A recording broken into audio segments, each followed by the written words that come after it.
வாரத்தில் 7 நாளுமே chicken fried rice வாங்கி கொடுத்தா சாப்பிட்ற ஆளில் நானும் ஒருத்தி. ஏன் அப்படின்னா எனக்கு சிக்கன் ஃப்ரைட் ரைஸ்னால் ரொம்ப பிடிக்கும். ஸோ இப்போலாம் கடையில் வாங்கி அதிகமாக சாப்பிட்றதில்ல, வீட்டிலேயே செஞ்சு சாப்பிட ஆரம்பிச்சிட்டேன்.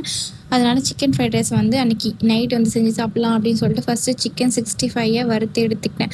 சைடில் பாஸ்மதி ரைஸை செஞ்சால் தான் நல்லாயிருக்கும் அப்படின்னு சொல்லிட்டு பாஸ்மதி ரைஸில் ஒரு டம்ளர் போட்டு ஒரு ஊற வச்சுட்டு ஒரு 1/4 மணி நேரம் கழித்து அரிசியும் வந்து நான் வடித்து எடுத்துக்கிட்டேன்.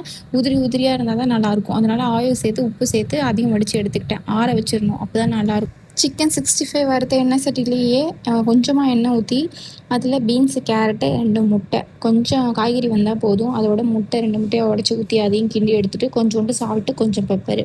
நெக்ஸ்ட்டு உங்கள்கிட்ட சோயா சாஸ் இருந்துச்சுன்னா சோயா சாஸோ டொமேட்டோ சாஸோ ஆட் பண்ணிவிட்டு சிக்கன் 65 போட்டுட்டு ரைஸையும் போட்டு ஆட் பண்ணிட்டு லாஸ்ட்டாக வந்து உப்பு பார்த்து கொஞ்சம் கொத்தமல்லி போட்டு இறக்குனீங்க அப்படின்னா சூப்பரான சிக்கன் ஃப்ரைட் ரைஸ் வந்து ரெடி ஆகிடும். ஸோ நான் இப்படி தான் செஞ்சு சாப்பிட்டேன். ஸோ உங்களுக்கு வந்து சிக்கன் ஃப்ரைட் ரைஸ் செஞ்சு சாப்பிடணும் அப்படின்னா இந்த மாதிரி ஒரு தடவை செஞ்சு சாப்பிடுங்க, சூப்பராகவே இருக்கும்.